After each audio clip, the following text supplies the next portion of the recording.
Hello बच्चों, नमस्कार आप सभी को। आज इस 31वें दिन के वीडियो में मैं आपको DSSB PGT 2014 के 20 महत्वपूर्ण प्रश्नों को हल कराऊंगा। यदि आप इस चैनल पर नए हैं तो इस चैनल को सब्सक्राइब कर लीजिए। इस चैनल पर प्रतिदिन भूतपूर्व संगीत की परीक्षा के प्रश्न पत्रों को हल कराया जाता है। आइए आज का पहला प्रश्न देखते हैं। तो आज का पहला प्रश्न है, मियाँ मल्हार राग में वर्जित स्वर है, वो है आरोह में गंधार और अवरोह में धैवत। मियाँ मल्हार राग में आरोह में गंधार और अवरोह में धैवत स्वर वर्जित होता है। इसके बाद अगला प्रश्न है, गायन के साथ बजाते हैं सारंगी।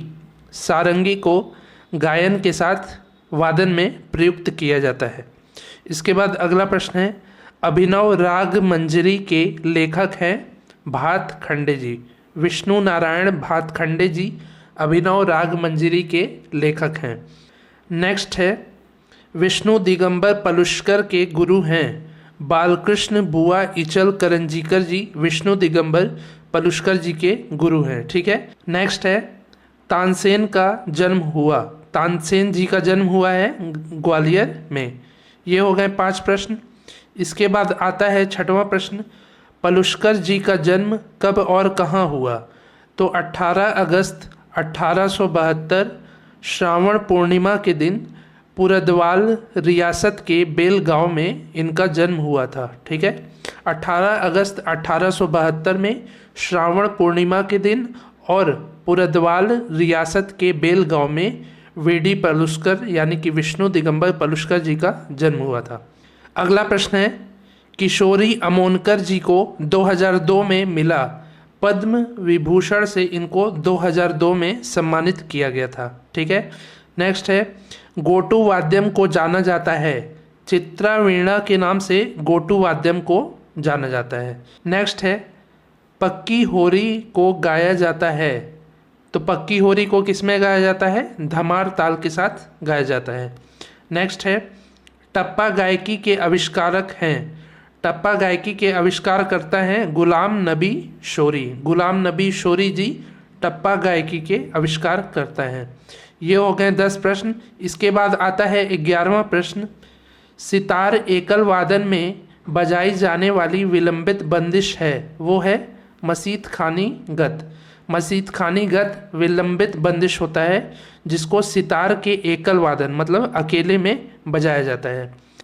इसके बाद अगला प्रश्न है, कर्नाटक संगीतज्ञ जिन्होंने 7 तारों की वायलिन की रचना व विकास किया। तो इनका नाम है पीटीलू चौड़ैया। ठीक है। पीटीलू चौड़ैया कर्नाटक संगीतज्ञ हैं जिन्होंने 7 तारों के वायलिन की रचना किया था। नेक्स्ट है, वेंकटमुखी अनुसार कर्नाटक संगीत में मेल करता राग हैं। तो वो हैं 72।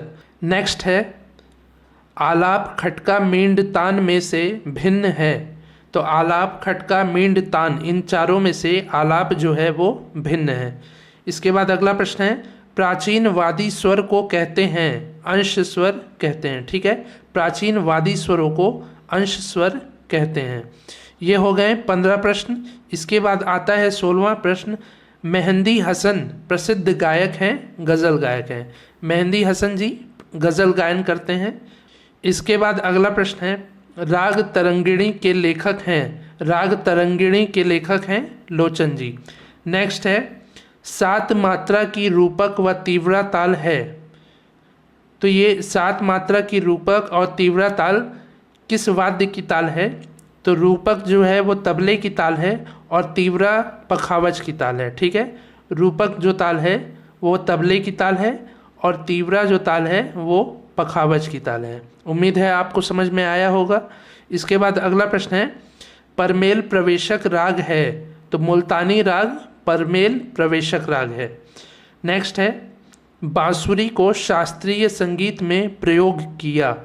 तो पन्ना लाल घोष जी और हरिप्रसाद चौरसिया जी ने बांसुरी को शास्त्रीय संगीत में प्रयोग किया है। ये हो गए आज के 20 प्रश्न। उम्मीद है आपको समझ में आया होगा। आगे आने वाली वीडियोस में मैं ऐसे ही प्रतिदिन नए नए प्रश्न पत्रों को हल कराऊंगा जिसमें ऐसे अनेक इम्पॉर्टेंट प्रश्न होंगे जो भूतपूर्व संगीत की परीक्षा में पूछे जा चुके हैं और आगे भी प्रतियोगी परीक्षाओं में अवश्य पूछे जाएंगे। तो उनको सीखने देखने के लिए आप हमसे जुड़े रहिए। आज ये 31वां वीडियो था। इसके पहले मैंने 30 वीडियो को बनाया है, जिसका लिंक नीचे डिस्क्रिप्शन में है। उसमें भी मैंने ऐसे ही विभिन्न प्रतियोगी परीक्षाओं के प्रश्न पत्रों को हल कराया है। तो यदि आपने उन वीडियोस को नहीं देखा हो तो उन वीडियोस को भी देख लीजिए। यदि आप उन प्रश्न पत्रों को एक बार देख लेते हैं तो उससे आपकी तैयारी और भी बेहतर हो जाएगी। तो मिलते हैं अगले वीडियो में। आपका बहुत बहुत धन्यवाद। Thank you so much.